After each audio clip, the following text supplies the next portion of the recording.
तो भारत में महिला सशक्तिकरण ये कोई एक दिन की कहानी नहीं है। ये एक बहुत लंबा और सच कहूं तो काफी उलझा हुआ सफर रहा है। इसमें वादे हैं, बहुत सारी लड़ाइयां हैं और एक ऐसा भविष्य है जो आज भी लिखा जा रहा है। तो चलिए आज इसी अधूरी क्रांति की परतों को खोलते हैं और हमारी कहानी की नींव हम रखेंगे इस एक बहुत ही दमदार लाइन से। बेटी पूरी जिंदगी बेटी ही रहती है। ये सिर्फ कुछ शब्द नहीं है, ये उस सोच में आए एक बहुत बड़े बदलाव को दिखाता है कि एक बेटी की जगह उसके परिवार में हमेशा रहती है। इस एक लाइन ने कानूनी और सामाजिक दोनों तरह की सोच को सीधी चुनौती दी। तो कहानी शुरू कहाँ से होती है? ये शुरू होती है आधुनिक भारत के जन्म के साथ और उस एक बड़े वादे से, समानता के वादे से। अच्छा, अब जरा इस पर गौर कीजिए। यहाँ दो बिल्कुल अलग अलग दुनियाएं दिख रही हैं।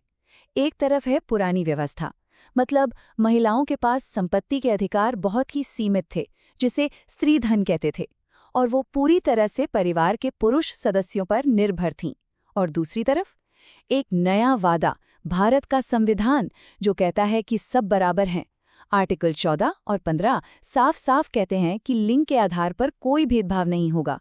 सोचिए, ये कितना बड़ा बदलाव था, अधीनता से सीधे संप्रभुता की ओर। लेकिन बात यह है कि सिर्फ संविधान में कुछ लिख देने से सब कुछ बदल नहीं जाता, है ना? इन वादों को जमीन पर उतारने में, उन्हें हकीकत बनाने में दशकों लग गए। बहुत सारी कानूनी लड़ाइयां लड़ी गईं, तब जाके ये नियम बदले। जरा इस सफर पर एक नजर डालते हैं। ये एक लंबी कहानी है। देखिए, 1956 में हिंदू उत्तराधिकार अधिनियम आया, जो एक अच्छा कदम था, पर उसने बेटियों को बेटों के बराबर पैतृक संपत्ति का हक नहीं दिया। फिर असली गेम चेंजर आया 2005 में। इस संशोधन ने सब कुछ बदल दिया। और अभी हाल ही में 2019 में 3 तलाक के खिलाफ कानून बना। तो ये साफ है कि कानूनी बराबरी की ये लड़ाई, ये एक मैराथन है, कोई 100 मीटर की रेस नहीं। अच्छा, ये साहदायकी अधिकार या को-पार्सनरी राइट्स है क्या चीज़? इसको समझना बहुत ज़रूरी है। देखिए, बिल्कुल आसान भाषा में इसका मतलब है कि बेटी का अपने परिवार की पैतृक संपत्ति पर जन्म से ही उतना ही हक है जितना बेटे का।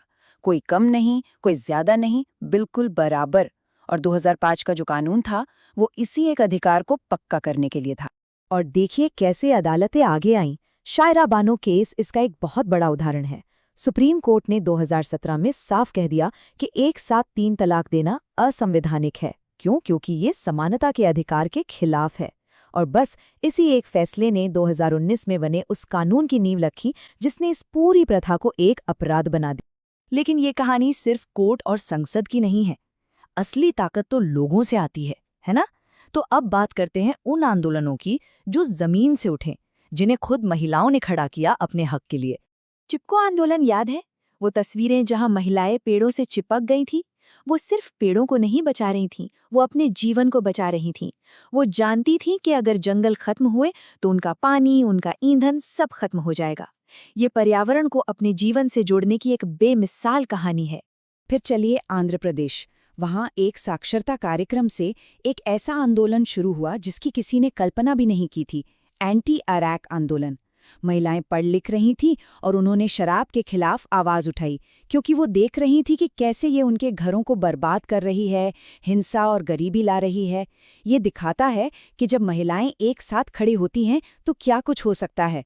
और सेवा को तो बिल्कुल नहीं भूल सकते। 1972 में इसने उन महिलाओं को एक आवाज दी जिनकी आवाज कोई नहीं सुनता था, जो घरों में, सड़कों पर काम करती थीं।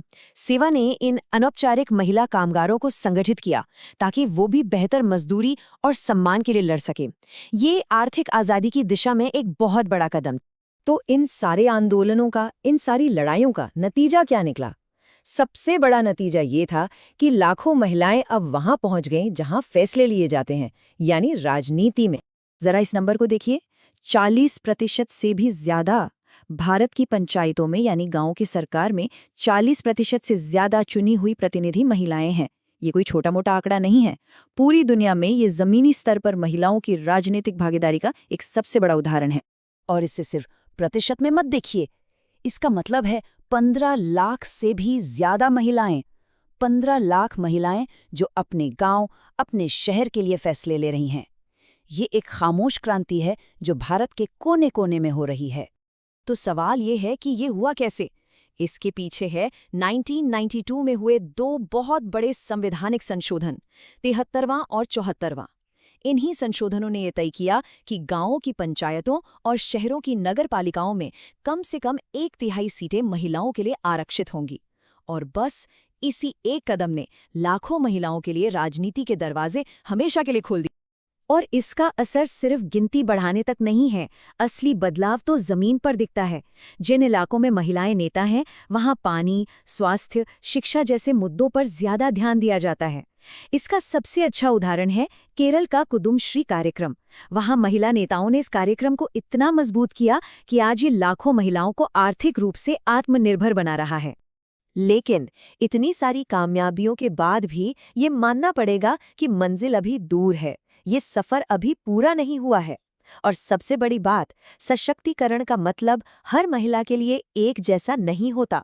तो यहाँ एक बहुत जरूरी सवाल उठता है, क्या सशक्तिकरण का अनुभव हर महिला के लिए एक जैसा होता है? सोचिए, क्या एक शहर में रहने वाली पढ़ी लिखी महिला की लड़ाई वैसी ही है जैसे गांव में रहने वाली एक दलित महिला की? इसका सीधा सा जवाब है नहीं। इस फर्क को समझने के लिए एक शब्द है, तिहरी वंचना। ये वो चुनौती है जिसका सामना दलित महिलाएं करती हैं। उन्हें 3 स्तरों पर भेदभाव झेलना पड़ता है। एक, महिला होने के कारण, दूसरा, अपनी जाति के कारण, और तीसरा, अक्सर अपनी गरीबी के कारण। ये एक के ऊपर एक 3 लड़ाइयां हैं। और सच तो ये है कि खुद महिला आंदोलन के अंदर भी इस पर बहस हुई है। दलित महिला कार्यकर्ताओं ने आवाज उठाई कि जो मुख्य धारा का आंदोलन है वो अक्सर उनकी खास मुश्किलों को नहीं समझता, जैसे जाति के आधार पर होने वाली हिंसा। तो उन्हें अपनी बात रखने के लिए एक अलग संघर्ष करना पड़ा।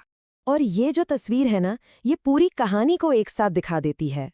एक तरफ देखिए, गांव और शहरों की स्थानीय सरकार में महिलाएं लगभग 45% हैं, कमाल की बात है। लेकिन दूसरी तरफ देश की संसद में ये आंकड़ा 14% से भी कम पर आ जाता है। ये जमीन आसमान का फर्क दिखाता है कि असली सत्ता के गलियारों तक पहुंचने की लड़ाई अभी कितनी बड़ी है। और आखिर में हम इस एक सवाल पर आके रुक जाते हैं, कानून तो बदल गए, पर क्या हमारी सोच, हमारी मानसिकता बदली है? देखिए, कानून बनाना फिर भी आसान है, समाज की सदियों पुरानी सोच को बदलना एक बिल्कुल अलग और कहीं ज्यादा मुश्किल चुनौती है।